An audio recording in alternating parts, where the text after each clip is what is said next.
हमें सुबह का सीन दिखा रहता है और हमारी एलिस का कमरा नहीं, जो कि ड्यूक का कमरा था। तो हमारी एलिस जागती है, वो कहती है क्या मैं सच में इतनी देर तक सोती रही। और तब वो देखती है तो आसमान पे सूरज चढ़ा हुआ था। वो कहती है सूरज भी चढ़ गया, लेकिन ऐसा लगता है ड्यूक कमरे से निकल गया है।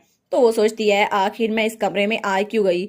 और वो सोचती है पता नहीं मैंने उससे वो पार्टनरशिप वाली बात क्यों की। मुझे 1 साल तक यहाँ पर रहना होगा, क्या वो मुझे धोखा नहीं दे देगा। तो तभी वहां से दरवाजा नॉक होता है। कोई कहता है मैम मैं आइलीन हूँ, मैं बटलर के साथ आई हूँ, क्या मैं अंदर आ सकती हूँ। वो कहती है हाँ हाँ अंदर आ जाएं। तो तब वो दोनों अंदर आते हैं। वो कहती है मैं आपके लिए पानी लेके आई हूँ। तो हमारी उन कहती है थैंक यू आइलीन, लेकिन बटलर क्या मामला है, आप यहाँ पर क्यों आए हैं, क्या आपको मुझे कुछ बताना था। वो कहता है जी बिल्कुल, मैं यहाँ पर ड्यूक के ऑर्डर पर आया हूँ। उन्होंने कहा है कि आपको किसी और कमरे में शिफ्ट कर दूं और शाम तक काम हो जाएगा। और ये पुरानी डचिस का कमरा है जो कि उनका बेडरूम था और जनरेशन से डचिस के पास रहा था। तो वो कहती है क्या, ये तो अच्छा लगा सुनकर। और वो सोचती है प्रीवियस डचिस का कमरा, फिर तो बड़ा अच्छा होगा ना। चलो ये तो अच्छा हो गया, लेकिन बेहतर है मैं उस कमरे में ना जाऊं जहां पर लोग मरे थे। तो तब उसको एक लेटर देते हुए कहता है और हाँ मैडम आपके लिए एक लेटर भी आया है। वो कहती है एक लेटर। तो जब वो उसको पढ़ती है तो उसमें लिखा था मैंने सुना ड्यूक के घर में बहुत ज्यादा डिस्टरबेंस है, इसलिए मैंने आपकी फिक्र में ये लेटर भेजा है। और ये लेटर भेजा था प्रियोन ने। वो कहता है अगर आपको मेरी हेल्प की जरूरत हो तो प्लीज मुझे बताइएगा। तो हमारी सोचती है ऐसा लगता है उसे मेरी फिक्र हो रही थी, शायद उसे पता चल गया होगा कि लेडी कुलिन वो एक्सपेल हो रही हैं। फ्रियोन तो बहुत ज्यादा काइंड इंसान है। तो वो सोचती है लेकिन कल मुझे जाकर वहां खुद बताना होगा कि मैं प्रीस बनना भी चाहती हूँ या फिर नहीं, और मुझे उसे जाके खुद बताना होगा, इसलिए मैं खुद टेम्पल जाऊंगी, मैं किसी और पर निर्भर नहीं हो सकती। तो तब वो कहती है बटलर ड्यूक कहाँ पर है। तो बटलर कहता है हिज ग्रेस ड्यूक, वो तो इस वक्त अपने ऑफिस में होंगे। और ड्यूक अपने ऑफिस में काम कर रहा था। तो तब वो तैयार होकर हमारे ड्यूक के पास पहुंचती है। वो कहती है योर ग्रेस गुड मॉर्निंग। तो वो कहता है क्या तुम्हें अच्छी नींद आई। वो कहती है हाँ हाँ बिल्कुल थैंक यू। तो तब वो कहता है आप प्लीज मेरे रूम में कंफर्टेबली रहिएगा इस शाम तक, और वैसे भी मैं लेट वापस आऊंगा तो आप फिक्र ना करें, आपका रूम तैयार कर दिया जाएगा। वो कहती है लेकिन आप तो बहुत ज्यादा बिजी लग रहे हैं। वो कहता है हाँ काम तो बहुत ज्यादा हो गया है। और वो कहता है क्राउन प्रिंस के साथ भी एक मसला चल रहा है। वो कहती है क्राउन प्रिंस के साथ मसला। वो कहता है हाँ ये तुम्हारे लिए भी जाना अच्छा होगा एलिस।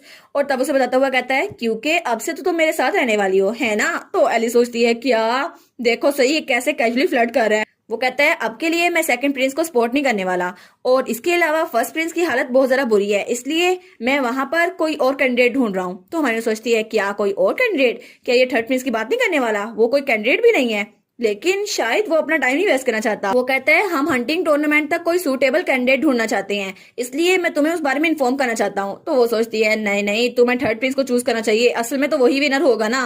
तो तब वो कहती है क्या हिज मेजेस्टी का एक और बेटा नहीं था। वो कहता है क्या तुम थर्ड प्रिंस के बारे में बात कर रही हो। वो कहती है हाँ हाँ बिल्कुल। तो वो कहता है लेकिन हम उसको कंसीडर नहीं कर सकते क्योंकि उसकी सो कॉल्ड लोली बर्थ की वजह से एम्पर ने उसको अबंडन कर दिया था, इसलिए वो एम्पर बनने के लिए फिट नहीं बैठता क्योंकि उसके पास एजुकेशन भी नहीं है, और हम अपनी कंट्री को किसी ऐसे इंसान के पास ही छोड़ सकते। और वैसे भी इसके अलावा हमें तो ये भी नहीं पता वो जिंदा भी है या फिर नहीं। तो हमारी सोचती है ऐसा लगता है इसने पहले अपना दिमाग बना लिया है, लेकिन इसके आर्गुमेंट ये तो सेंस बना रहे हैं। और एक ऐसा प्रिंस जो कि एक मेड का बेटा हो, एम्पर ने उसको छोड़ दिया था, और जब से वो पैदा हुआ है उसको एक कोने में रखा था और कोई भी उसके बारे में नहीं जानता था। लेकिन बाद में जब तक उसने खुद को रिवील नहीं किया किसी को भी नहीं पता था वो कैसा दिखता है। और वो कहती है एटलीस्ट कैलियोस खुद तो नहीं उसको ढूंढने जा रहा ना, तो इस सूरत में मुझे उसकी हेल्प करनी होगी, मुझे कुछ ना कुछ करके एक्सीडेंटल उनको मिलवाना होगा। तो वो कहती है योर ग्रेस मैं आज टेम्पल जाने वाली हूँ कुछ देर में। तो ड्यूक कहता है क्या। तो वो कहती है मैं हाई प्रीस्ट प्रियोन से मिलना चाहती हूँ। तो ड्यूक बहुत चौकन्ना हो जाता है। तो वो कहती है मैं उनको डायरेक्टली बताऊंगी मैं प्रीस्ट नहीं बनना चाहती, इसलिए मैं जल्दी वापस आ जाऊंगी। तो ड्यूक कहता है ठीक है, मुझे लगता है वो अच्छे इंसान है, और अगर ऐसा ही है तो मैं भी तुम्हारे साथ चलता हूँ, मुझे भी टेम्पल में थोड़ा काम है। तो हमारी कहती है जी जी बिल्कुल। और वो सोचती है ड्यूक को मेरे साथ काम है। तो तब उसका साथी वहां पर खड़ा था और वो थोड़ा कंफ्यूज हो गया था। तो हमारी कहती है क्या क्या उसका वहां पर कोई प्लान नहीं था, क्या ये मेरे साथ चल रहा है। तो ड्यूक बिल्कुल खामोश था। और उसके बाद सीन चेंज होता है और हमें वो बग्गी दिखा जाती है जहां पर ड्यूक और हमारी एलिस बैठी थी। तो एलिस तो बहुत ज्यादा कंफ्यूज हो रही थी। तो वो कहती है आप बिजी नहीं थे, अगर आप मेरी वजह से ट्रबल काज कर रहे हैं तो प्लीज। तो वो कहता है नहीं नहीं ये ट्रबल नहीं है, मैंने पहले भी कहा था मुझे टेम्पल में कोई काम है, और वो तो सारे के सारे डॉक्यूमेंट्स अपने साथ ले आया था। तो हमारी रन सोचती है उसके सबऑर्डिनेट की बात सुनकर तो मुझे लग रहा था उसका कोई प्लान नहीं है, लेकिन क्या सच में ये सच भी है कि उसको वहां पे कोई काम है। तो तब वो कहती है लेकिन ये तो सच में मेरे पीछे आ रहा है, क्या इसको लगता है मैं अपना इरादा चेंज कर लूंगी, शायद इतनी देर बीमार रहने के बाद ये थोड़ा ऑब्सेस हो रहा है, लेकिन खैर है इतना तो चलता है। तो तब वो लोग टेम्पल पहुंच चुके थे। तो तब ड्यूक उसको नीचे उतरने में हेल्प करता है। तो वो कहता है अब हम लोग विदाउट नोटिस आए हैं तो यहाँ पर कोई भी नहीं है, मैं तुम्हें अंदर ले चलता हूँ। वो कहती है नहीं नहीं मैं पहले भी यहाँ कई बार आ चुकी हूँ तो आपको फिक्र करने की जरूरत नहीं है। तभी उसे दूर से वही प्रिंसेस नजर आती है जो कि उसकी दोस्त बन गई थी। वो कहती है ओ वायलेट तुम यहाँ पर हो। तो वायलेट उसकी तरफ देखती है, वो कहती है डचीज बहुत दिनों बाद मिले। वो कहती है हाँ हाँ बहुत दिनों बाद मिले, तुम कैसी हो। तो वो कहती है मैं तो ठीक हूँ, लेकिन क्या ये ड्यूक डेराट है। तो तब ड्यूक हमारी एलिस के कंधे पे हाथ रखता है और तब उसको अपने करीब करते हुए कहता है जी बिल्कुल ये बात ठीक है, और मुझे बहुत ज्यादा खुशी हुई कि आप मेरी बीवी के बहुत ज्यादा करीब हैं। तो तब वो तो ब्लश करने लग गई थी। वो कहती है जी बिल्कुल। तो एलिस कहती है हाँ मुझे टेम्पल से बहुत ज्यादा हेल्प मिली है। तो तब सब लोग उसकी तरफ देख रहे थे। वो कहते हैं कि यार ये ड्यूक और डचेस नहीं है, लेकिन ये तो बहुत ज्यादा अफेक्शनेट लग रहे हैं, और सब लोग उनकी तरफ देख के बातें कर रहे थे। तो हमारी सोचती है ये तो बहुत ज्यादा घूर रहे हैं, अगर रूमर्स फैल गई फिर तो बड़ा अच्छा होगा। तो तब वो लोग बातें कर रहे हैं जैसे रूमर्स फैली थी, ये लोग तो बहुत अच्छे से बात कर रहे हैं, लगता है इनका रिलेशनशिप बहुत ज्यादा अच्छा है। तो हमारी बहन सोचती है चलो अच्छा हुआ, लेकिन लोग के सामने इतनी ज्यादा टेंशन लेना मुझे अनकंफर्टेबल कर रहा है। वो कहती है मैं यहाँ पर हाई प्रीस्ट प्रियोन से मिलने आई हूँ। तो वायलेट कहती है अगर आपको उनसे मिलना है वो तो पोर रिलीफ सेंटर में होंगे, मैं वहीं पर जा रही हूँ। तो ड्यू कहता है ठीक है चल चलते हैं। तो हमारी लेस कहती है एक मिनट रुको सही, आपने कहा था आपको कोई काम है तो आप अपना काम करें ना। तो ड्यू कहता है वो तो एलिस कहती है प्लीज मैं उनसे खुद मिल सकती हूँ, मुझे लगता है हमें अपना काम खत्म करने के बाद मिलना चाहिए। तो वो कहता है अच्छा ठीक है, और उसके बाद वो वहां पर आ गई थी पोर लीव सेंटर में, और तब उसे हाई प्रीस्ट प्रियोन मिलता है, और वो तो हमेशा की तरह बहुत ज्यादा हैंडसम लग रहा था। ओहो मुझे तो यही सेकंड मेल लीड लगता है, लेकिन बेचारे की किस्मत खराब, एलिस की तो शादी हो गई है। तो वो कहता है आपने कहा था कि आप मुझे कुछ बताना चाहती है, क्या कोई मसला है। वो कहती है नहीं असल में बात ये है। तो वो सोचती है अब मैंने इसके सामने ये बात करनी है, लेकिन मुझे अल्फाज नहीं मिल रहे, अब मैं इसको कैसे बताऊं, क्या इसने मेरे बारे में सुन रखा है या नहीं। तो वो थोड़ी हिचकिचा रही थी। तो तब वो कहता है आप यहाँ पर ये कहने आई है ना कि आप प्रीस्ट नहीं बनेगी। तो वो कहती है क्या आपको पहले से पता था। वो कहता है जी बिल्कुल, आप लेडी क्विलन से बचने के लिए यहाँ पर प्रीस्ट बनना चाहती थी, लेकिन जब मैं आपके घर गया तो मैंने ये नोटिस किया, और अब तो लेडी क्विलन यहाँ से निकल चुकी है ना, अब तो आप सेफ हैं। तो वो सोचती है ये तो सच में बहुत ज्यादा सेंसिटिव है, 100 टाइम ज्यादा सेंसिटिव। वो कहती है मुझे माफ कीजिएगा आपको बॉदर करने के लिए। वो कहता है नहीं नहीं मैं समझता हूँ, वैसे भी आपकी सिचुएशन इंप्रूव हो गई है, और अब आप और आपके हस्बैंड आप तो अपनी लाइफ वैसे जी सकते हैं जैसे आप चाहते हैं। और वो तो पूरा चमक रहा था ये कहते हुए, तो हमारी हीरोइन वो तो अपना मुंह पीछे कर लेती है। वो कहती है वाह ये तो सच में पोप बनने के कैंडिडेट के लिए अच्छा है, कितना कंपैशनेट है ना ये। तो वो कहती है लेकिन एक और चीज, मुझे आपको एक और इम्पोर्टेंट चीज बतानी थी। तो वो कहता है क्या, कौन सी इम्पोर्टेंट चीज, और वो थोड़ा सीरियस हो गया था। हमें हमारी एलिस दिखाई जाती है जो कि हाई प्रीस्ट से कहती है हाई रैंकिंग पे एक ऐसा इंसान भी है जिसका टेम्पल के साथ कोई ताल्लुक है, और आपको इस बारे में पता होना चाहिए। तो हाई प्रीस्ट कहता है क्या, लेडी ऑफ द पैलेस और टेम्पल आपस में इंटरफेयर नहीं करते, इसलिए आपको पता भी है आपके अल्फाज कितने ज्यादा डेंजरस है। तो हमारी एलिस कहती है जी जी मुझे पता है, इसलिए मैं कसम खाती हूँ कि मैं झूठ नहीं बोल रही। और फिर वो कहती है मैं आपको डिटेल नहीं बता सकती मुझे कैसे पता चला, लेकिन ऐसा कुछ होने वाला है। और वो सोचती है एम्प्रेस की स्टेटमेंट कि वो मुझे पोप बनने में सपोर्ट करेगी, और उसके बाद मुझे सेकंड प्रिंस को सपोर्ट करना पड़ेगा, लेकिन शायद वो चाहती है कि प्रियोन वो पोप ना बने, और अगर ऐसा कुछ हुआ फिर तो फ्रियोन वो तो लाजमी तौर पे स्ट्रगल करेगा, फिर तो उसके लिए बहुत ज़रा मसला हो जाएगा। और वो सोचती है इसके अलावा ओरिजिनल वर्क वो भी आराम से प्रोग्रेस कर रहा है, मुझे नहीं पता फ्यूचर में क्या होने वाला है, तो मुझे इसे अभी बताना होगा। तो तब फ्रियोन कहता है ठीक है, सारे प्रीस्ट वो हमेशा साफ नहीं रहते, मैं जानता हूँ कोई ना कोई तो इसमें इन्वॉल्व होगा ना। और फिर वो कहता है लेकिन मैं आपको आसान लफ्जों में कहूँ तो मुझे आप पे यकीन है, लेकिन किसी और से इस बारे में बात ना कीजिएगा क्योंकि ये टॉपिक बहुत ज्यादा सेंसिटिव है, इससे आपकी जिंदगी को भी खतरा हो सकता है। तो वो कहती है जी जी मैं समझ गई। और वो सोचती है कि इसको सच में यकीन हो गया या नहीं। तो वो कहता है ठीक है, मैं काफी अरसे से अपनी सीट से गया हुआ हूँ तो मुझे वापस जाना होगा, इसलिए ये वापस जाने का टाइम है। वो कहते हैं ठीक है मैं भी चलती हूँ, मैं भी अकेली नहीं आई थी। लेकिन तभी पीछे से कुछ चिल्लाता हुआ आता है योर एक्सलेंसी, और वो दोनों वहां पर देखते हैं, लेकिन तभी कुछ होता है और हमारी एलिस नीचे गिर जाती है।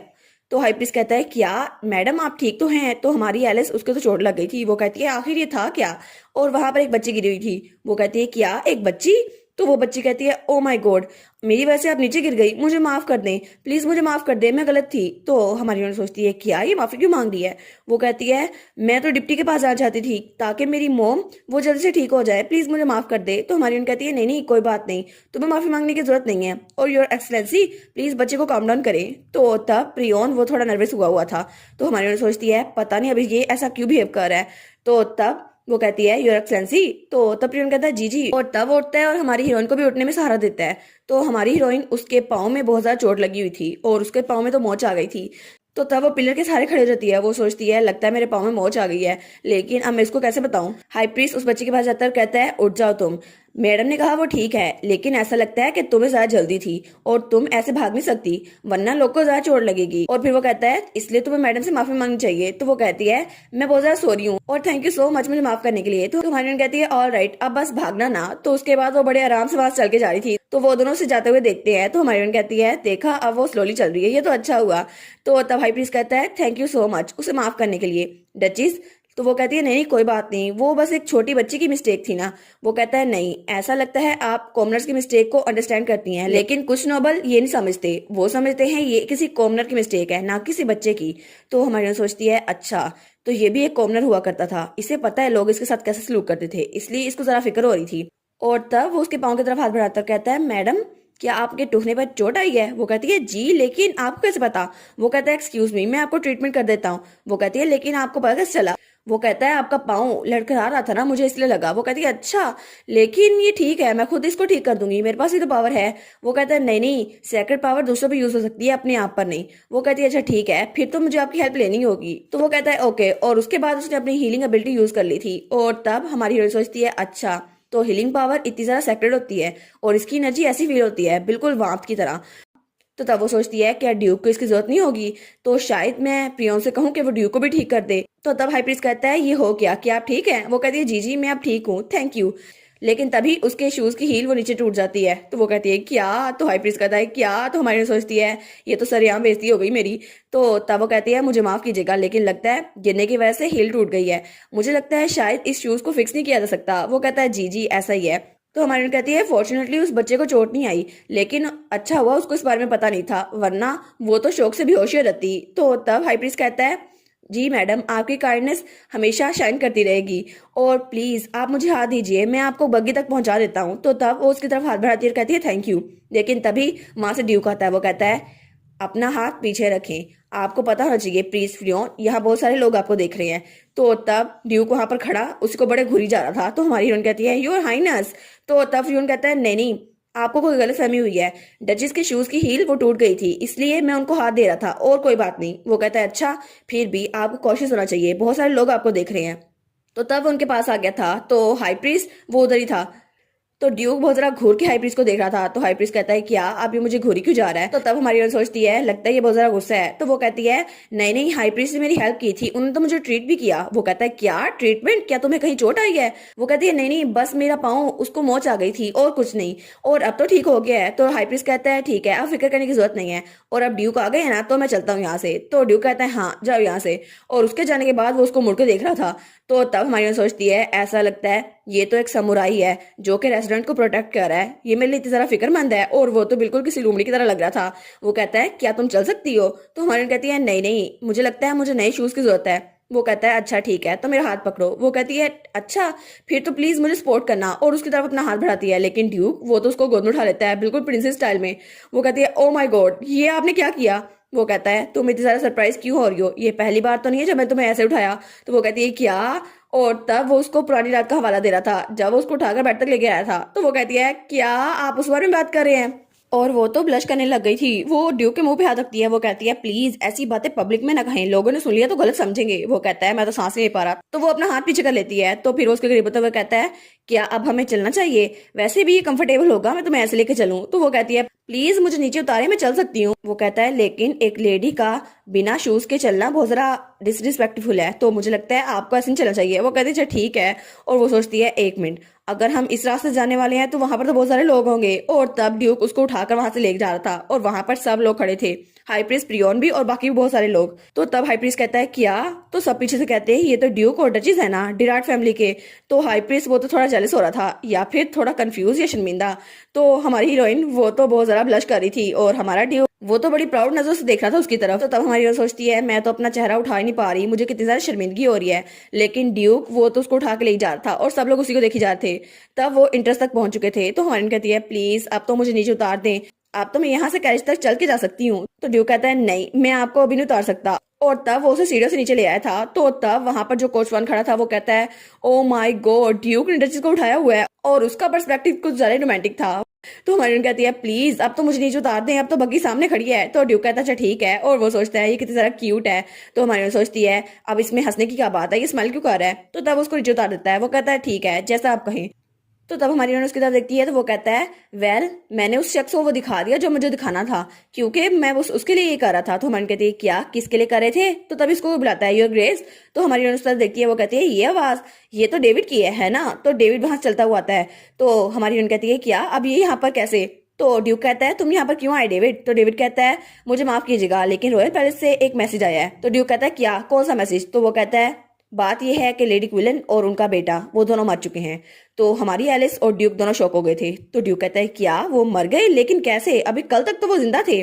तो तब वो लोग वापस अपने घर पहुंच चुके थे और उनकी बॉडीज वो ताबूत में आई थी और उसके ऊपर 2 खंजर भी रखे हुए थे। और ऐसा कहा जाता था कि उन्होंने अपने खंजर से खुद अपनी जान ली। और ये बात पहुंचाने के लिए खुद ही आया था एम्प्रेस का आदमी और उसने उनको लेटर दिया था, उसने सब कुछ एक्सप्लेन कर दिया। लेकिन जिस वक्त वो ये लेटर दे रहा था उसके होंठों पे स्माइल थी। तो ड्यूक कहता है हाँ, उसके होंठों पे स्माइल थी, ये कोई आम बात तो नहीं हो सकती। तब उन्होंने उनकी लाशें जला दी थी और ड्यूक और उसके साथी वहीं पर खड़े थे और हमारी हीरोइन वो ऊपर बालकनी में खड़ी थी। तो वो सोचती है एम्प्रेस, जरूर एम्प्रेस ने उन दोनों का कत्ल करवाया होगा, लेकिन ये बात ये मैं ड्यूक को नहीं बता सकती। और लेडी क्विलन वो तो अपनी जान ले नहीं सकती, वो तो कुछ भी कर सकती है, सुसाइड कमिट नहीं कर सकती। और मुझे पता है कैलियोस को भी यकीन नहीं होगा कि उन्होंने सुसाइड की है। तो कैलियोस वो भी यही सोच रहा था। वो सोचता है हिस, वो आदमी तो स्माइल कर रहा था है ना, क्या इसमें दोबारा से एम्प्रेस इन्वॉल्व है? लेकिन अगर ऐसा ही हुआ तो फिर क्या होगा? और शायद वो ड्यूक की फैमिली को कंट्रोल करना चाहते थे मेरे भाई के जरिए, लेकिन अब तो उन्होंने उसको भी मरवा दिया। अब वो क्या चाहते हैं? और एम्प्रेस मुझे लगता है उसने उन दोनों को मरवाया क्योंकि उसमें उनका फायदा था। शायद वो कुछ ऐसी चीज जानते थे जिससे हमें उनके खिलाफ कोई सबूत मिल सकता था। तब वो पीछे मुंह करता है और ऊपर हमारी एलिस को देखता है जो वहां खड़ी कुछ सोच रही थी। तो वो सोचता है अच्छा, तो वो लोग हम पे नजर रखे हुए थे। ऐसा लगता है कि एलिस उसको भी किसी पे शक हो रहा है। तो तब डेविड आता है, वो कहता है ये कितना जरा फ्रस्ट्रेटिंग है, हमें इन्वेस्टिगेशन करने का मौका नहीं मिला और वो पहले ही मर गए। तो ड्यूक कहता है डेविड, जब ये चिता ये जल जाए तो इसकी राख इसको उठाकर डज से बाहर फेंक देना, मैं नहीं चाहता कि उनकी राख भी यहाँ पर रहे। तो वो कहता है जी मैं समझ गया। तो वो सोचता है ये कहना झूठ नहीं होगा कि मैं बहुत ज्यादा फ्रस्ट्रेटिंग हूँ, लेकिन लेडी क्विलन उन्होंने तो मुझे जहर दिया था, वो खुद सुसाइड कैसे कर सकती हैं? और वो तो बहुत ज्यादा बुरी थी, मुझे तो उनके मरने का थोड़ा सा भी दुख नहीं हो रहा। लेकिन अब मुझे लगता है मेरे पास एक बड़ा दुश्मन है और वैसे भी मैं अपने इमोशंस इनकी मौत पे जाया नहीं कर सकता क्योंकि मेरे पास प्रोटेक्ट करने के लिए और भी लोग हैं। और वो हमारी एलिस को इमेजिन करता है जो कि स्माइल करते हुए बड़ी प्यारी लग रही थी। तो वो कहता है टिसेरी, एम्प्रेस पे जो इन्वेस्टिगेशन चल रही थी वो कैसी गई? वो कहता है मुझे माफ कीजिएगा लेकिन उनके खिलाफ हमें कोई सबूत नहीं मिला। तो ड्यूक कहता है ठीक है, ऐसा लगता है वो बिल्कुल परफेक्ट एक्टिंग कर रही है। तो वो कहता है ठीक है, कल से तुम उसके आदमी हिस पे नजर रखोगे और उस पे अच्छे से नजर रखना। वो कहता है जी ठीक है। तो ड्यूक सोचता है एलिस ये तो वही लड़की है ना जिसको मेरी स्टेप मदर लेकर आई थी, लेकिन उन्होंने कभी इमेजिन नहीं किया था कि वो मेरी जान बचाएगी। और तब वो मुड़ते हुए सोचता है लेकिन मैं सिंसियरली थैंकफुल हूँ आपके लिए क्योंकि मदर आपने अपनी जिंदगी में सिर्फ एक अच्छा काम किया, एलिस को मेरी जिंदगी में लाकर। और फिर हमें बताया जाता है कि अगले दिन से डची अपसाइड डाउन हो गई। उसके बाद बहुत सारे लोगों को कत्ल करवा दिया गया जो कि ड्यूक के बेहोश होने में जिम्मेदार थे। और इसके अलावा पुराने सारे मुलाजमों को निकाल दिया गया और नए मुलाजमों को भर्ती कर दिया गया। और तब हमारी हीरोइन बताती है उसके बाद एक और फिगर अपेयर हुआ और तब वहां पर एक लड़का खड़ा था। तो वो कहता है आज से मैं आपका गार्ड रहूंगा और उसका नाम था रूट ऑस्टन। तो तब रूट बहुत ही ज्यादा अच्छा करेक्टर था जो ओरिजिनल नॉवल के एंड तक जिंदा रहा था। तो तब हमारी हीरोइन कहती है ओरिजिनल नॉवल के फाइनल इवेंट में जब मॉन्स्टर की वेव आई थी तब तक वो वहां पर जिंदा था। और जब सीना और थर्ड प्रिंस ने उनका खात्मा किया और वो फतह लेकर वापस आए तो तब वो भी उनके साथ था। और ऐसा लगता है ये सबके लिए गुड लक है। तो वो हंसते हुए सोचती है ये तो गुड लक चाम हुआ ना हमारे लिए। तो वो सोचता है ये आखिर क्या सोच रही हैं। तब उसे याद आता है जब डेविड उसके पास आया था उसने कहा था कि आपको यंग लेडी को गार्ड करना है। वो कहता है क्या यंग लेडी को गार्ड? तो वो कहता है जी ये बहुत ज्यादा इंपॉर्टेंट मिशन है और अब से ड्यूक का कमांड है कि आप यंग लेडी की साइड पर रहेंगे। तो फिर वो कहता है क्या तुम्हें समझ लग गई रूट? तो वो कहता है जी मैं समझ गया। और वो सोचता है ड्यूक ने पहले कभी मुझे किसी का पर्सनल गार्ड बनने को नहीं कहा और अब अगर ऐसा ही है तो जरूर ये कोई खास इंसान होगा। तो वो कहता है जी बिल्कुल मैं आपके इंस्ट्रक्शन को फॉलो करूंगा। और उसके बाद वो हमारी हीरोइन के सामने था और वो सोचता है मुझे कुछ भी करना पड़े मैं यंग लेडी को प्रोटेक्ट करके रहूंगा। तो हमारी हीरोइन सोचती है ये आखिर क्या सोच रहा है। तो तब वो जहां भी जा रही थी वो उसके पीछे ही आ रहा था। तो तब वो सोचती है लेकिन मुझे एक बात की समझ नहीं आ रही, आखिर ये हर वक्त मेरे पीछे पीछे क्यों आई जा रहा है? ये तो कितना फ्रस्ट्रेटिंग लग रहा है। अब ये कुछ ज्यादा नहीं हो गया? आखिर इसे हर वक्त ही मेरे पीछे क्यों आना था? हमें बाजार का सीन दिखा रहता है और हमारी हीरोइन उसकी सिस्टर इन लॉ सीना और उसका गार्ड वहां से जा रहे थे। तो हमारी हीरोइन कहती है वाओ ये तो रॉक पेन स्ट्रीट है ना, ये कितनी ज़रा अच्छी जगह है ना, यहाँ पर तो बहुत सारे लोग हैं। तो वो कहती है ये तो मार्केट प्लेस की तरह है, जैसे मैं अपनी पुरानी लाइफ में किया करती थी शॉपिंग, बिल्कुल वैसे लग रहा है। और ये तो कितना ज़्यादा फेमिलियर लग रहा है। वो तो बड़ी ज़्यादा एक्साइटेड हो गई थी। तो सीना कहती है ये तो कॉमनर्स की स्ट्रीट है, लेकिन मुझे लगता है आपने इस बात को माइंड नहीं किया। असल में मैं भी कॉमनर्स के साथ बहुत ज़्यादा अच्छी ताल्लुक रखती थी, इसलिए मुझे फ़र्क नहीं पड़ता कौन सा एरिया है। लेकिन नोबल्स को ये जगह पसंद नहीं है, क्योंकि ये नॉइजी और डर्टी है। और वहां पर बहुत सारे लोग थे, कोई मछली बेच रहा था और कोई न्यूज़पेपर। तो मरीन कहती है हाँ हाँ, मैं भी कंट्री साइड में पैदा हुई हूँ और ये जगह मेरे लिए बहुत ज़्यादा फेमिलियर है, इसलिए ये तो बिल्कुल घर की तरह लगता है। तो सीना कहती है अच्छा ऐसा है, फिर तो हमें मजीद आना चाहिए यहाँ पर, और ज़्यादा आना चाहिए। वो कहती है हाँ हाँ, मुझे बहुत ज़्यादा पसंद आएगा। तो तब वो कहती है बाय द वे मैम। तो हमारी कहती है हाँ क्या हुआ। वो कहती है असल में मुझे आपसे कुछ पूछना था। ये जो यूनिक ब्रोच आपके गले में है, ये तो बटरफ्लाई शेप का है ना, लेकिन ये ऐसा क्यों। तो हमारी सोचती है अरे हाँ, ये तो ऐसा ही है, और ये तो एक वेपन की तरह काम करेगा जो मेरे प्लान को सक्सेसफुल कर देगा। और वो सोचती है मैं यहाँ पर सिर्फ इसलिए आई हूँ क्योंकि थर्ड प्रिंस यहाँ पर आता है, और मैं चाहती हूँ सीना मेल्टन और थर्ड प्रिंस जो के मेन प्रोटैगनिस्ट है वो आपस में मिल जाएं। और अगर वो दोनों अलग रहे फिर तो मेरे पास कोई रीजन नहीं होगी, मुझे दोनों को अटेंशन पे करनी होगी, और फिर मैं इसे उन्हें छुपाऊंगी, वो बेहोश हो जाएगा, बस इतनी सी बात है। लेकिन इसके लिए मुझे स्पेशल सिचुएशन क्रिएट करनी होगी। तो सीना कहती है अब आप क्या सोच रही हैं। तो वो सोचती है इस ब्रोच के साथ तो स्लीपिंग पोशन भी है, इसलिए थर्ड प्रिंस के साथ मैं कुछ ना कुछ तो करूंगी। अब ऐसा नहीं मैं उसको जहर दे के मारने वाली हूँ। तभी उनकी बगी रुकती है और कोचवान कहता है हम लोग बुक स्टोर एली में पहुंच चुके हैं। तो वो कहती है वाह, ये जगह तो बहुत जरा बड़ी है, और वहां पर हर कहीं बुक स्टोर ही थे। वो कहती है मैंने सोचा नहीं था ये इतनी जरा अच्छी होगी। तो सीना कहती है ऐसा लगता है कि यहाँ पे हर किस्म की बुक्स है, और ये जगह ये तो बुक्स की वजह से मशहूर हुई है। तो हमारी सोचती है एग्जैक्टली ऐसा ही है। और वो सोचती है ऑल राइट, मुझे सिर्फ एक बुक स्टोर ढूंढना है जिसमें थर्ड प्रिंस जाया करता था। उसका नाम क्या था भला, द गार्डन ऑफ नॉलेज है ना, लेकिन वो तो बाकी बुक स्टोर से डिफरेंट लगता ही नहीं है। लेकिन मैं उसको कहाँ पे ढूंढूं, और थर्ड प्रिंस वो तो अक्सर यहाँ पर आया करता था, और इसके जरिए एक शॉर्टकट भी है जिसकी वजह से रॉयल पैलेस में जाया जा सकता है। तो तब वो सोचती है लेकिन यहाँ पर तो बहुत सारे लोग हैं, जितना मैंने एक्सपेक्ट किया था उससे भी ज्यादा, और यहाँ पे तो साइंस बिल्कुल सिमिलर लग रहे हैं, कितना हार्ड है मेरे लिए ये ढूंढना। और वो सोचती है अब तो मेरी आंखें भी दुखने लग गई। तो सीना कहती है मैम क्या आपको वो जगह मिली जहां आपने जाना था। तो तभी उसके साथ कोई टकराता है। तो हमारी कहती है क्या, और उस शख्स की टोपी वो नीचे गिर जाती है। तो हमारी उसको उठा के देती है। वो कहती है सॉरी आपकी टोपी नीचे गिर गई, और उस आदमी के बाल ब्लॉन्ड थे। तो वो कहती है क्या क्या ये वही तो नहीं जो मैं सोच रही हूँ। और तब वो कहती है इसके गोल्डन करली बाल हैं और उसकी रेड आइज हैं, है ना, जिसकी वजह से सबको लगता है ये बैड लक लाएगा, लेकिन असल में ये तो एम्पायर का थर्ड प्रिंस है जिसके कपड़े बहुत ज्यादा बुसीदा है। लेकिन वो सोचती है आई एम श्योर ये वही है थर्ड प्रिंस, इसकी तो आंखें इतनी प्यारी हैं, और वो तो पूरी की पूरी शौक हुई थी। तो थर्ड प्रिंस कहता है it's all right, thank you उसे पिक करने के लिए, अब मैं यहाँ से चलता हूँ। तो वो उसे टोपी लेने लगता है, लेकिन हमारी सोचती है मुझे यकीन नहीं हो रहा मैंने उसे इतनी जल्दी ढूंढ लिया, लेकिन ये तो यहाँ से जा रहा है। और तब तक उसने अपनी टोपी ले ली थी। तो पीछे से सीना कहती है यंग लेडी आप ठीक तो हैं। तो तब वो उसके पास आ गई थी। तो हमारी हीरोइन सोचती है अब मुझे इनको मिलवाना होगा, लेकिन कैसे मिलवाऊं। तो सीना कहती है आपको क्या हुआ, क्या किससे आप टकराई थी। तो वो कहती है नहीं नहीं, मैं तो बस किसी आदमी से टकराई थी इसलिए उसे माफी मांग रही थी, और कुछ नहीं हुआ। तो सीना कहती है अच्छा। तो तब वो थर्ड प्रिंस की तरफ देखती है, और हमारी हीरोइन सोचती है वाह, इन्होंने आई कांटेक्ट किया, बिल्कुल ओरिजिनल स्टोरी की तरह है ना। और थर्ड प्रिंस भी उसकी तरफ देखता है, लेकिन उसके बाद दोनों वापस मुड़ गए थे, और दोनों का मुंह एक दूसरे की तरफ नहीं था। तो हमारी सोचती है क्या इतनी जल्दी इनकी मुलाकात खत्म हो गई, इनको तो बात करनी चाहिए थी ना, लेकिन ये बैड फीलिंग ये कभी गलत नहीं हो सकती। तो वो कहती है सीना तुम्हें नहीं लगता वो हैंडसम था, है ना, उसके ब्लॉन्ड बाल थे वो तो बहुत जरा कूल थे। तो सीना कहती है क्या ब्लॉन्ड बाल। तो वो कहती है नहीं नहीं आपको ऐसा लगता होगा, लेकिन मैं चाहे जैसे मर्जी देखूं मेरे भाई बहुत ज्यादा हैंडसम है, वो तो इससे भी ज्यादा हैंडसम है। तो हमारी सोचती है हाँ इसके हाई स्टैंडर्ड्स भी मेरी तरह ही हैं, मैं इसको दोष नहीं दे सकती। और फिर सीना कहती है मैंने पहली बार किसी रेड आइज वाले को देखा, ये बहुत ज्यादा अनकॉमन है, इसलिए ऐसे लोग पब्लिकली शो नहीं होते। तो हमारी सोचती है अरे हाँ इसकी रेड आइज ये तो उसकी पावर की वजह से है, क्योंकि ये फेक है। ओरिजिनली थर्ड प्रिंस की आइज भी बिल्कुल ब्लू कलर की थी एम्पर की तरह, लेकिन उसने अपने आईज का कलर चेंज कर लिया, जिसकी वजह से किसी को पता नहीं चला वो रॉयल प्रिंस है, और इसकी वजह से उसकी आइडेंटिटी भी हाइड हो गई। लेकिन रेड आइज ऐसा माना जाता है कि पूरे एम्पायर में वो बैड लक लाती है, इसलिए लोग उनसे बच के रहते हैं। और थर्ड प्रिंस उसने जानबूझ के अपनी आंखें एक्सचेंज की ताकि लोग उससे दूर रहे। तो तब वो थर्ड प्रिंस को एक जगह पे जाते हुए देखती है। वो सोचती है अरे हाँ ये तो वही बुक स्टोर है जहाँ पे थर्ड प्रिंस जाया करता था। तो सीना कहती है एनीवेज चले, अच्छा हुआ कुछ सीरियस नहीं हुआ, तो अब हम कहीं पे चले। वो कहती है हाँ हाँ सीना, उस बुक स्टोर में चलते हैं, वो देखो वहां पे एक बिल्ली भी है। तो वो कहती है अच्छा सच में, हमें वहां जाना चाहिए। तो तब वो लोग उस बुक स्टोर में दाखिल हो गए थे। तो हमारी सोचती है अरे हाँ वो देखो थर्ड प्रिंस खड़ा, अब हमें उससे बात करनी चाहिए जाकर। तो तब वो इधर उधर देख रही थी। वो कहती है पहले मैं रूड और सीना को अलग करती हूँ। तो सीना कहती है यंग मैडम, यहाँ पर तो मैजिक की बहुत सारा बुक्स है। और वो बुक उठाते हुए कहती है मुझे तो मैजिक की बुक्स पढ़नी थी, यहाँ पे कितनी ज्यादा मिली हुई हैं, मेरे पास टाइम नहीं था, लेकिन ये कितनी जरा औसम लग रही हैं। और वो तो बहुत ज्यादा चहक रही थी। तो हमारी सोचती है अरे हाँ ये सही मौका है इसको यहाँ बिठाने का। वो कहती है मुझे पता था आपको ये पसंद आएगी, ये परफेक्ट मौका है, आपको यहाँ पे बैठ के पढ़ना चाहिए। और वो एक जगह उसको दिखाती है।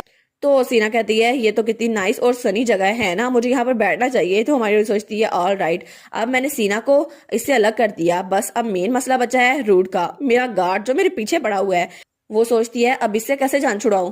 तो तभी थर्ड प्रिंस कैशियर के पास आता है। वो कहता है कितने पैसे हुए। तो हमारी सोचती है क्या ये जा भी रहा है इतनी जल्दी, मुझे तो अभी मेल लीड्स को मिलवाना था। लेकिन कैशियर कहता है आप हमारे रेगुलर है ना, इसलिए सिर्फ 5 कॉपर्स हुए। तो तब वो पे करके वहां जाने लगा था। तो हमारी सोचती है नहीं नहीं, अगर ऐसे चलता रहा फिर तो मैं उसको खो दूंगी ना, वो दोबारा मुझे मिलेगा नहीं। और तभी वहां पर कोई कहता है बेसमेंट स्टोरेज में न्यू नॉवेल्स बहुत ज्यादा पड़े हुए हैं, क्या आपको उनमें से कोई चाहिए।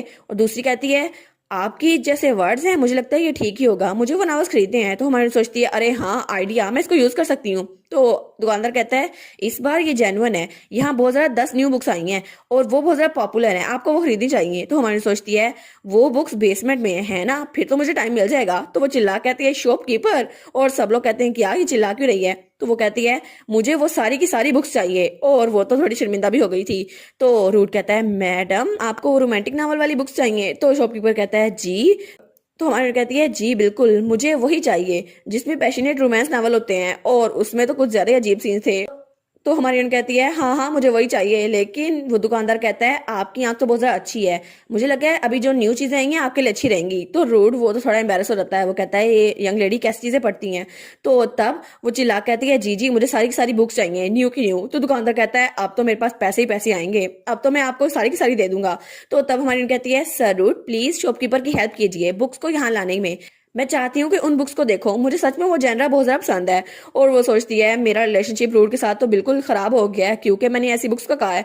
तो वो कहता है लेकिन, तो हमारी कहती है ये अब ऐसे क्या देख रहा है, क्या इसको बाहर से किसी का शक है, लेकिन मैं इसको यहाँ से भेजना चाहती हूँ।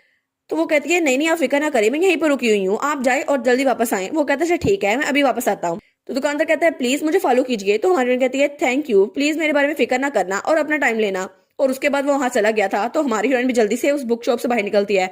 वो कहती है मुझे जल्दी जाकर थर्ड प्रिंस को फॉलो करना होगा, पता नहीं वो कहाँ निकल जाए। तब वो एक बैक एली में आ गई थी। वो कहती है वो जरूर इस जगह पे गया था है ना, मैंने उसको देखा था, लेकिन यहाँ कैसे। तो वहां एक जगह पे उठती है। वो कहती है प्लीज प्लीज तुम यहाँ पर होना। और सच में वो उसके सामने जा रहा था। वो कहती है देखा ये रहा वो मुझे मिल गया। और वो बड़ी खुश थी। लेकिन वहां तभी उसे किसी की आवाज आती है तुम्हारे पास जो कुछ भी है हमें जल्दी दे दो, वैसे भी हमें बहुत ज्यादा जल्दी है।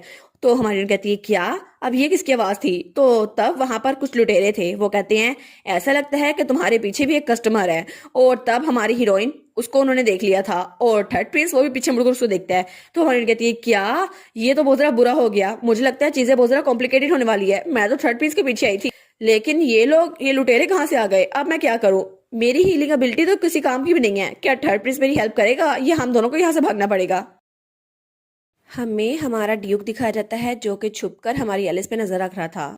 तो तभी उसको वो सीन नजर आता है जब थर्ड प्रिंस हमारी हीरोइन के साथ टकराया था। और वो उसे कहता है थैंक यू सो मच मेरी कैप उठा के मुझे देने के लिए। तो ड्यूक सोचता है क्या कि ये सच में उसे टकराई थी, ये जानबूझ के टकराई थी। तो तब फिर से वो उनकी तरफ देखते हैं तो सीना और एलिस आपस में बात कर रही थी। और एलिस कहती है वो देखे मैडम कैट कितनी जरा प्यारी है, हमें उसी बुक शॉप में जाना चाहिए। तो वो सोचता है क्या ये उस बुक शॉप में जा रही है, क्या कोई खास वजह है, क्या सच में सिर्फ बुक शॉप ही जाना था या कोई और मकसद भी है। और तब उसे याद आता है जब उसने रूट से कहा था कि कल मेरा सारा शेड्यूल क्लियर कर दो क्योंकि मैं तुम लोगों पे नजर रखने वाला हूँ। और रूड इस बात के लिए तैयार हो गया था क्योंकि मैंने रूड को यही हुक्म दिया था, मुझे पता करना है एलिस क्या करना चाहती है। हालांकि उसमें मुझे शक नहीं है, लेकिन फिर भी वो कुछ ऐसा प्लान कर रही है जो मुझे बताना नहीं चाहती। और तब वो उनको लाइब्रेरी के अंदर देखता है। तो वो कहता है ऐसा लगता है रूड वो इस जगह पर है उसके साथ, तो मुझे फिक्र करने की जरूरत नहीं है। लेकिन तभी वो सोचता है आखिर एलिस करना क्या चाहती है। और तब पीछे से कोई जाता हुआ उसे टकराता है। वो कहता है मुझे 1 मिनट गुजरने तो दो। तो ड्यूक कहता है क्या। तो फिर वो आदमी कहता है मुझे माफ कर दो, मुझे तुमसे टकराना चाहिए था। तो ड्यूक कहता है नहीं नहीं कोई बात नहीं, तुम जाओ, तुम्हें जहां जाना है। लेकिन तब वो दोबारा से लाइब्रेरी के अंदर देखता है तो वहां पर एलिस गायब थी। वो कहता है क्या एलिस, अब वो कहाँ पर चली गई, अभी तो वो यहाँ पर थी।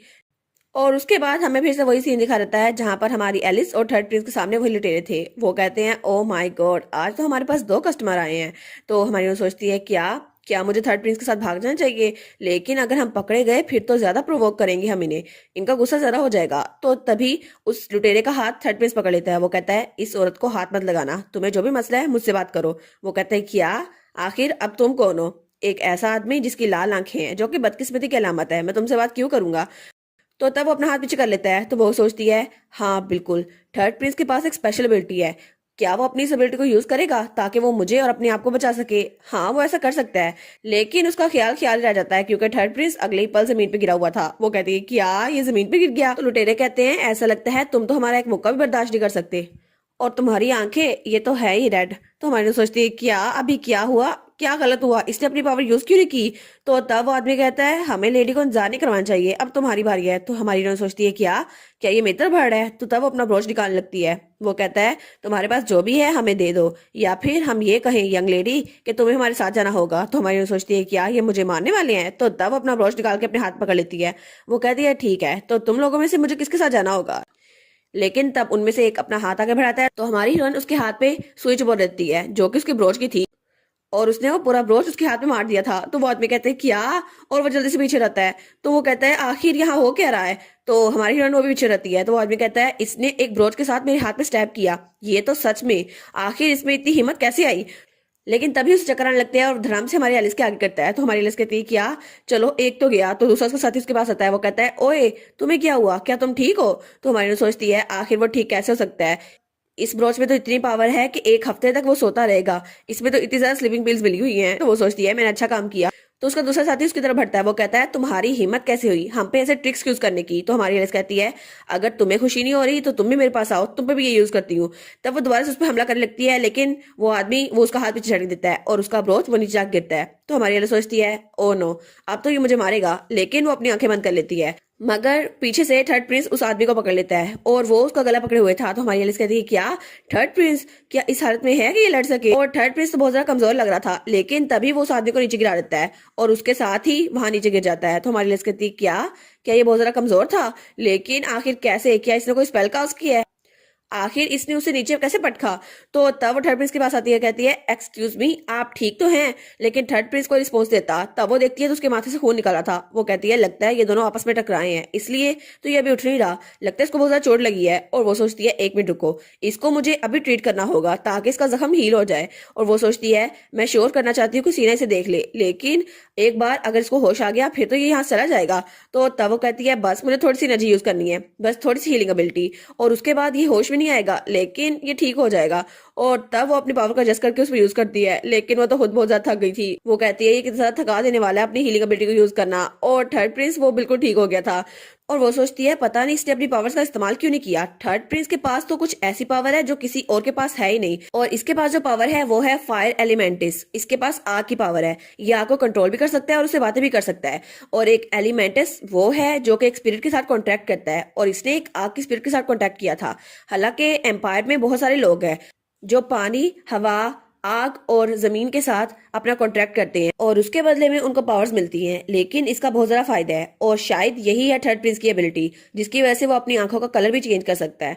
और वो सोचती है जब वो शुरू में आया था तो उसकी आई कलर की वजह से लोगों को लगता था उसके पास कोई मैजिक नहीं है, लेकिन बाद में जब वो एम्पायर में आया तो जब सबसे पहले थर्ड प्रिंस ने अपनी एबिलिटीज को रिवील किया तब सबको लगा कि वो एम्पायर के सिटीजन के लिए बहुत अच्छा काम कर सकता है, और शायद यही एबिलिटी जरा पावरफुल थी इसकी वजह से वो अभी तक छुपा हुआ था। लेकिन ओरिजिनल स्टोरी में उसने तो अपने आप को बाद में शो किया था जब वो सीना से मिला था और कुछ वक्त गुजर गया था।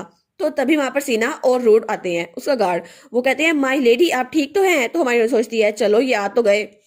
तो तब वो लोग वहां पे पहुंच गए थे और वो कहते हैं क्या ये सिचुएशन कैसी है, ये लोग यहाँ पे कैसे पड़े हुए हैं? तो तब सीना कहती है मैडम आपके चेहरे पे तो एक वाउंड है। वो कहती है क्या मेरे चेहरे पे जख्म? तो उसमें छोटा सा कट लगा हुआ था। तो तब सीना उसके आगे रहती है। वो कहती है 1 मिनट, ये लाल आंखों वाला वही है ना जिससे आप पहले टकराई थी, क्या ये भी उन गुंडों के साथ इन्वॉल्व है, क्या इसने आपको हार्म करने की कोशिश की? तो हमारी कहती है क्या हार्म करने की? वो कहती है नहीं नहीं सीना तुम गलत समझ रही हो, ये वो आदमी जिसने मेरी जान बचाई थी।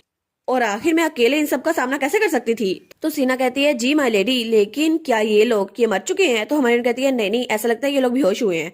तो तब सीना कहती है अगर ऐसा ही है फिर तो मैं अपनी पावर यूज करके इनको जान से मार डालूंगी। तो हमारी कहती है सीना मैं तो बस रेस्ट करना चाहती हूँ, तुम इन्हें ना मारो। वो कहती है हाँ हाँ आप तो बहुत ज्यादा डर गई होंगी। तो हमारी कहती है जी बिल्कुल, मैं तो बहुत ज्यादा डर गई थी। और वो सोचती है ये और उसका भाई दोनों एक जैसे हैं, दोनों चाहते हैं कि किसी ना किसी को मार डाले। तो तब पीछे से रूट कहता है यंग लेडी आप तो कुछ बताए बगैर ही डिसअपेयर हो गई थी। आपको पता है ना कि आज आप कितनी लकी है जो आप बच गई, अगर आपको कुछ हो रहा था तो फिर। और वो तो बड़ा जरा घबराया हुआ था। तो हमारी कहती है मुझे माफ कर दो रूट, लेकिन मैं अब ठीक हूँ। वो कहता है आई एम ग्लैड कि आप ठीक हैं, चले अच्छा हुआ आप बच गई। तो तब सीना कहती है लेकिन आखिर आपने बुक स्टोर छोड़ा क्यों था। वो कहती है असल में मुझे एक बिल्ली के रोने की आवाज आई थी और मुझे पता नहीं चला मैं यहाँ पर आ गई। तो सीना कहती है क्या एक बिल्ली, लेकिन आप बिल्ली के पीछे क्यों आई थी। तो तब हमारी कहती है ओह वो तो मुझे चक्कर आ रहे हैं, और वो गिरने का नाटक करती है। तो सीना कहती है माय लेडी आप ठीक तो हैं। तो रूट कहता है आप इस सबको मुझ पे छोड़ दे, आप बस ड्यूक के घर वापस आए और थोड़ा आराम करें। तो तब हमारी कहती है एक मिनट रुको, आखिर जिस इंसान ने मेरी जान बचाई है मुझे उसको अपने घर वापस लेकर जाना है और मैं इसको ट्रीटमेंट के लिए अपने साथ लेकर जा रही हूँ। और वो सोचती है फाइनली अब मैं थर्ड प्रिंस और कैलियस के दरमियान एक मीटिंग अरेंज कर सकती हूँ। इसकी वजह से थर्ड प्रिंस वो कैलियस की नजरों में आ जाएगा और फिर तो कैलियस को सेकंड प्रिंस को सपोर्ट करने की जरूरत ही नहीं पड़ेगी, फिर तो स्टोरी बड़ी स्मूथली चलेगी, है ना। और इसी के साथ हमारा सीजन 1 यहीं पे कंप्लीट। तो सीजन 1 में हमारी हीरोइन एलिस और हमारे ड्यूक कैलियोस की थोड़ी सी स्टोरी चली है। तो सीजन 2 में थर्ड प्रिंस और हमारे हीरो की बहन यानी कि सीना की स्टोरी चलने वाली है। तो उम्मीद करती हूँ आप लोग को ये मानवा अच्छा लगा होगा। तो चले कल मिलते हैं सीजन 2 की नेक्स्ट एपिसोड के साथ। Thank you so much.